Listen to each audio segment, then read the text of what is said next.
वाली सदाई ॻाल्हि कंदी आहे असां एहसाब खे फेस कयो आहे एहसाब जी हामी रही आहे सरकारी आइनी तरमी में वो सभु एहसाब ख़त्म कया विया आहिनि ऐं सदन खे इस्तफ़ा ॾिनी वई आहे वज़ीर आज़म खे लिखो गवर्नर खे तस्दीक कंदो उनजे ख़िलाफ़ का कार्रवाई न थींदी तो छा था सम्झो इन क़िस्म जी जेका कानून साज़ी आहे उहा छा एहसाब का फ़रारियत आहे ॾिसो ईअं बिल्कुलु न आहे ऐं असांजो त प्रेसिडेंट आसिफ अली ज़रदारी साहिबु त बेगुनाह 12 खां 14 साल कैद काठी आहे उनजो हिसाबु असांखे केरु ॾींदो ॿी ॻाल्हि इहा आहे त जेको प्रेसिडेंट ऑफिस आहे उहा उहा ई उनखे इम्यूनिटी हासिलु हूंदी आहे ऐं इहो बिल्कुलु न आहे त जेको माण्हू कोई बि हुजे या कानून पंहिंजे हथ में वठंदो कोई अहिड़ी ॻाल्हि करे थो पियो त उहो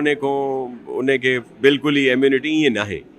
इहा ई ॻाल्हि आहे जो जेके हिन महिल जेके फ़ैसिला थींदा आहिनि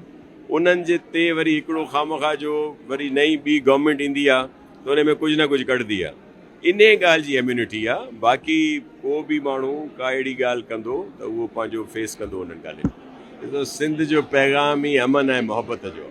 सूफ़ियुनि जो प्रोग्राम आहे प्यार जो प्रोग्राम आहे ऐं हिते अहमद शाह साहब आर्ट्स काउंसिल कराची जे जंहिंखे सिंध गवर्नमेंट पाकिस्तान पीपल्स पार्टी जी गवर्नमेंट सपोर्ट करे पई CM सिंध मुराद अली शाह साहब ऐं असांजो कल्चर मिनिस्टर ज़ुल्फ़कार शाह साहब ऐं सभु सपोर्ट कनि पिया